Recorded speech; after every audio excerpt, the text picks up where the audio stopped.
Hey, good morning. Yes, it is. It's Sunday morning, March 17th. We're over halfway through the month, that much closer to spring. But we're not there yet because they're calling for snow here Monday, tomorrow, 1 to 3 inches. We always get snow in March. I've seen it in April and I've seen it the first week of May.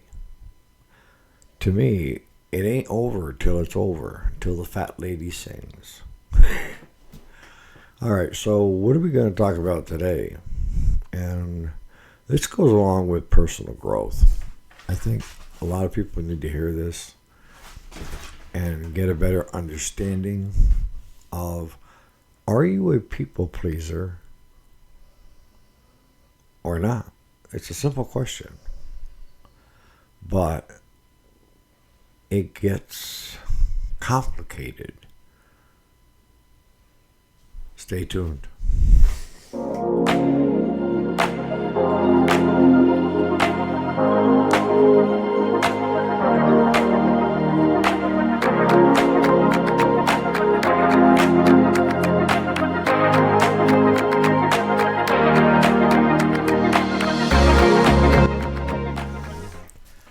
All right, welcome back to the channel. My name is Eric, and I have a weekday show. We have a weekday show Monday through Friday. And then I do a couple of videos on the weekends as time permits, and usually Sunday, I call it the Sunday Sermon. No, I'm not a minister. I don't claim to be a minister.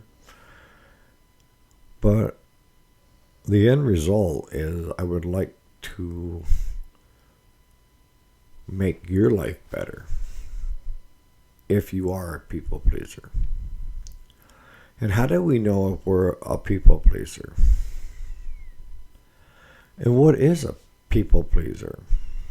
Okay, so let's break it down. What is a person that tries to please people all the time? It's someone that their emotions are on their, what do they call it, shirt cuff or something like that, on their sleeve. They wear it on their sleeve. And their emotions are like a roller coaster because they're basing it on interactions with other people. And the easiest way to spot them is to spot you. Do you look for outside feedback?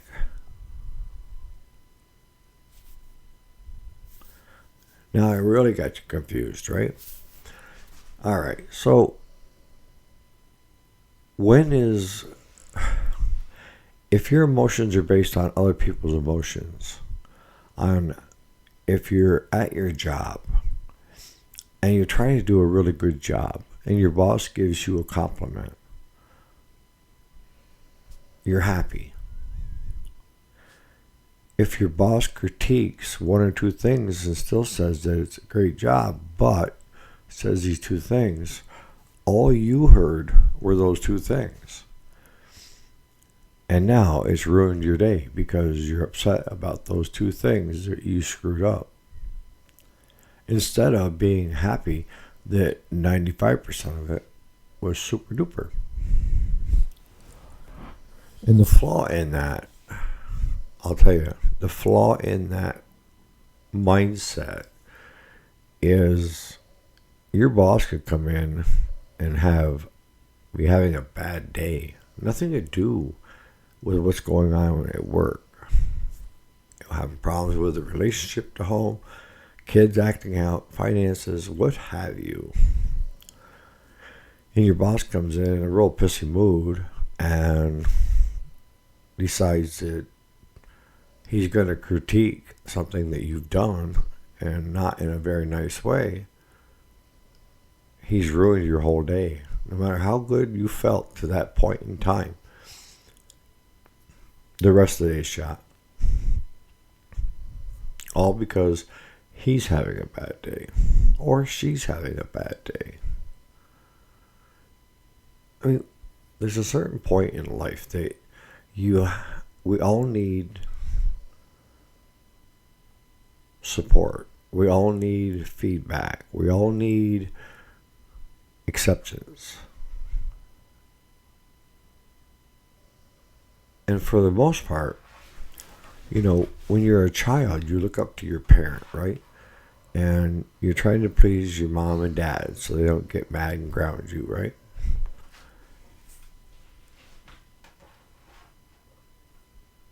That's where it starts. And parents that have well-rounded kids start early on working on developing their own self-esteem, the child's, so that they're basing less on outside, on how they feel, versus inside. And the simplest way to do that is to allow your child to grow, to try new things. Don't keep him from things that he might fail at. He may become good at it. Who knows? It's all in what that child decides they want to do with it, right? Because we all have our likes and our dislikes.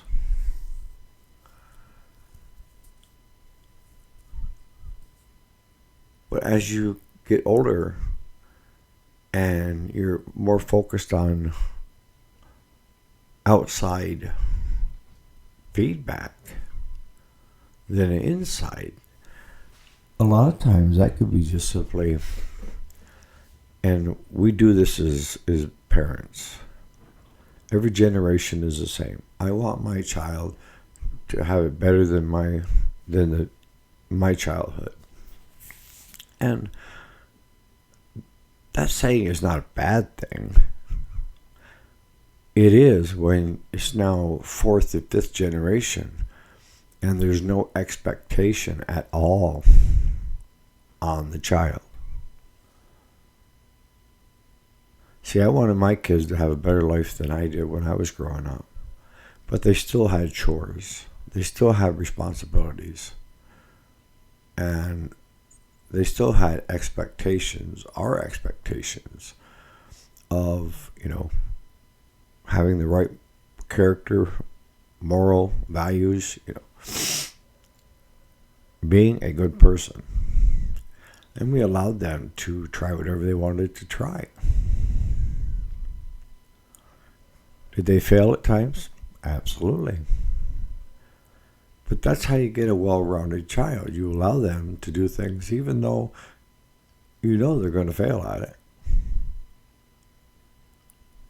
But if you've watched any of my videos or my podcasts, I always say, time gives you experience. So the more times, the longer you're around, hopefully the more often you're going to experience it.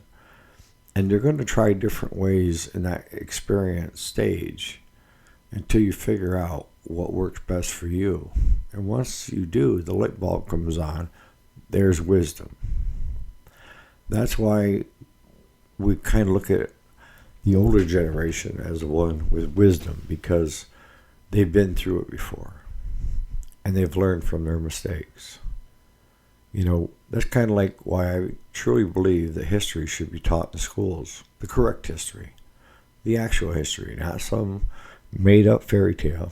The actual history of our country. Back 150 years, times were a heck of a lot different than they are today.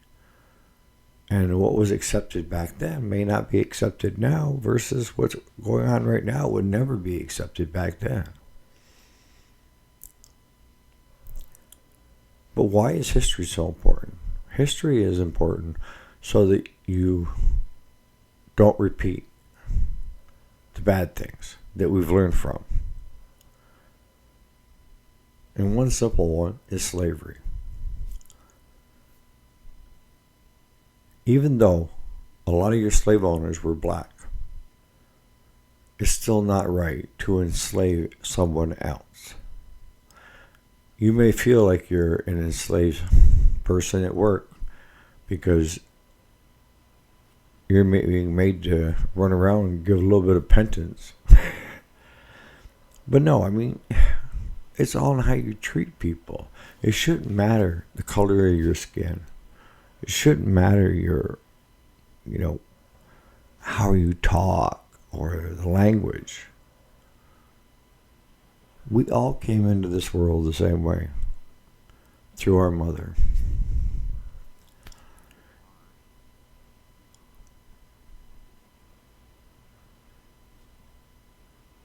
But history says if we have the time, experience, and wisdom, why aren't we using it? Well, it makes people feel bad. Okay. Why? Well, because they were so mean back then. Okay. But if you don't teach them that, if you don't show the kids the real history, as they get older, the chances of repeating something that happened way back then in our primitive state will take place again. And in a way, it's happening right now. You're losing all your rights like crazy. I mean, even out here in the country, we have cameras posted on, electric poles throughout the county. Why is that? Who's watching what? We have AI looking at our bank accounts, where we're spending money, when we're depositing money. We're becoming a slave to the government.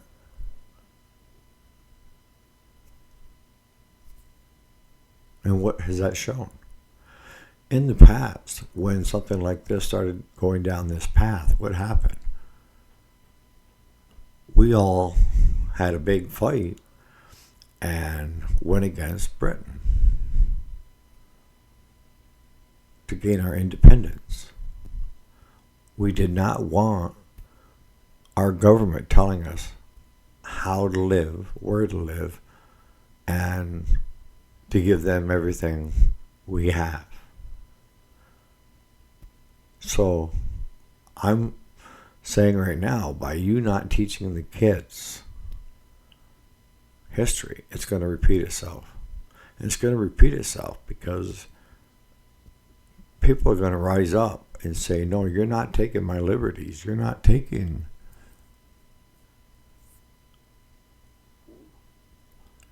all God-given rights that says in the Constitution, right?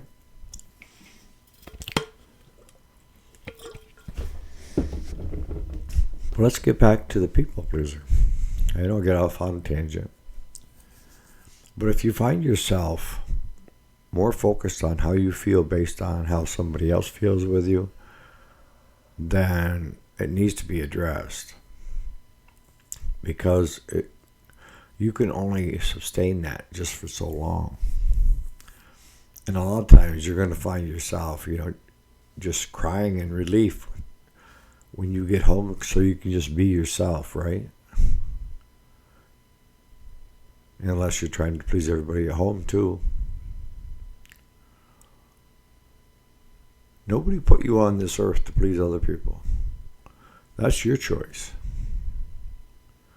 And I'm not saying it's a bad choice to try to please help others, but not at the expense of oneself. God never said you had to give everything you have and become nothing because you're just sucked dry by other people.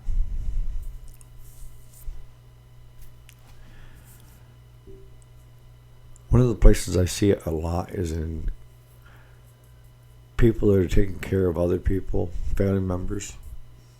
And it could be a husband and wife. And one of them becomes ill, has a condition that is going to affect them the rest of their life. And it comes to the point of where it ceases being a husband and wife relationship after a while to a caregiver's relationship. And if you are in that situation and you are a caregiver, you can't let everything over here consume you. You have to have time away. You need your space. You need your identity. You just can't become a caregiver 100% of the time. And a lot of times, we as caregivers, one of the biggest mistakes is we enable a lot of the traits. If the person can get up and get water, can get this, can get that, but they're pretending, or not pretending, we just say, I can't do it, I'm gotta lay here on the bed or lay here on the couch and bark orders. After a while, your nerves get to you. So you need to get out of that house. You need to go someplace. You need to do something just for your own sanity.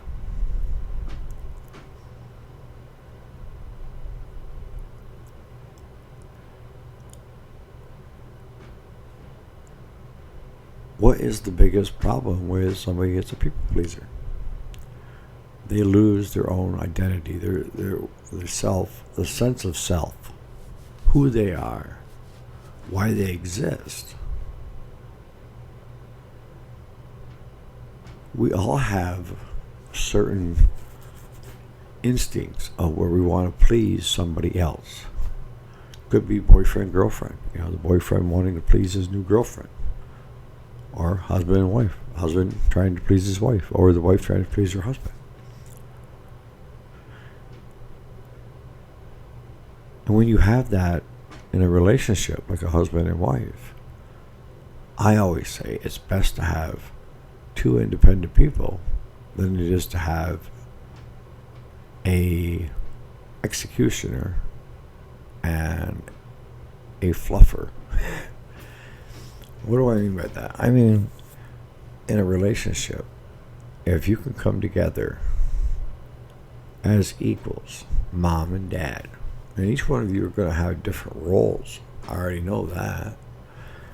Mom is the one that kisses your boo-boo and makes everything all good. Dad is the one that usually is stern and this is the way it's going to be. You know, lays the law down. And most kids don't realize that we as dads are getting our information from mom of how we should do it. But if you find yourself losing yourself because you're looking for that outside pleasure of a boss thinking you're doing a great job or getting compliments makes you happy, but if something isn't perfect, you fall to pieces, then we need to work on you. We need to get you back to it's okay to be you. You don't have to please everybody else. I mean, I'm not saying don't please people. I'm just saying you don't have to. You have to value yourself first. And the worst thing you can do is lose yourself and become, thin air.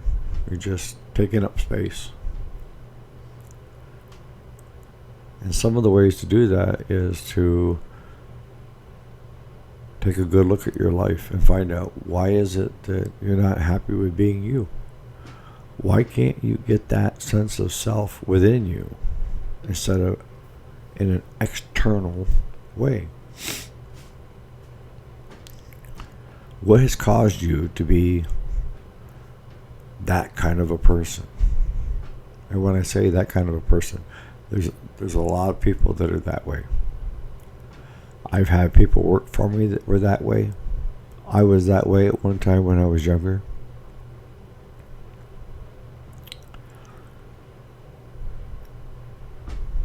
You need to find most of your pleasure from within. And you can enjoy the times that things are good on the outside, right? But you're still okay no matter what. You're still okay with being you. So on that note, I'm going to wrap it up. Just think about it.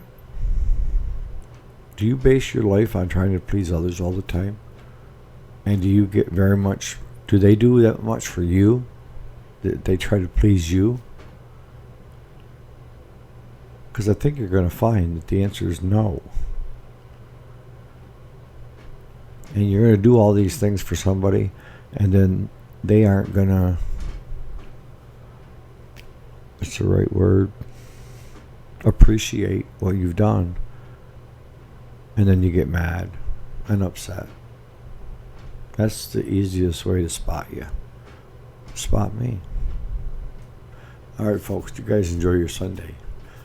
And we'll see if we can get back to doing some repair videos this week and other stuff. But for the meantime, enjoy today because it's halfway through March. We're coming into spring.